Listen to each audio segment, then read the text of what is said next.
好啦，咁第一碗上嘅呢，就係呢個廚師推介嘅 Special Beef Noodle 啦。另外呢，我哋仲加咗個燒蔗蝦，呢個餸我超耐冇食啦。大家好，我係盧蘇，今日呢集咧同大家嚟到加拿大溫哥華嘅新城市廣場揾嘢食啊！咁嚟到呢邊點會唔食粉至得㗎？咁今日去呢間咧就係叫做粉37啦。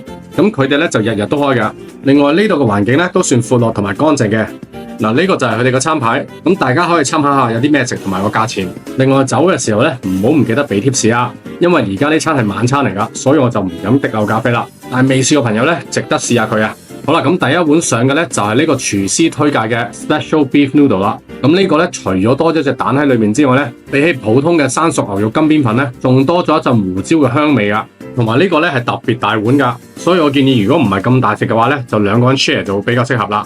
咁呢家啲金邊粉咧係煮到啱啱好噶，同埋啲牛肉咧都片得夠薄，仲有佢個牛味咧都幾出，特別佢個湯咧真係好鬼死正噶，超級多層次，真係諗起都想再整多碗啊！另外我仲試咗個燒牛肉撈檬，塊牛肉咧都燒得唔錯，一啲都唔柴，同埋個調味都 OK。另外個撈檬咧都幾 refreshing， 唔錯。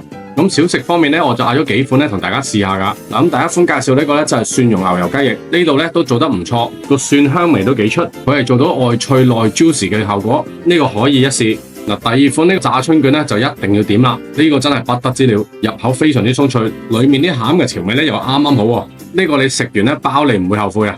另外呢，我哋仲加咗個燒蔗蝦，呢個餸我超耐冇食啦。如果想再嗌多個小食嘅話呢，不妨試下呢個。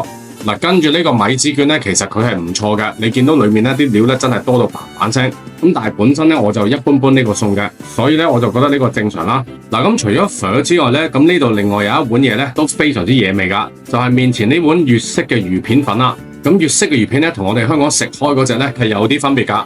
咁啊，裏面咧就釀咗幾款唔同嘅香料落去嘅，所以你食嘅時候咧會食到幾個層次。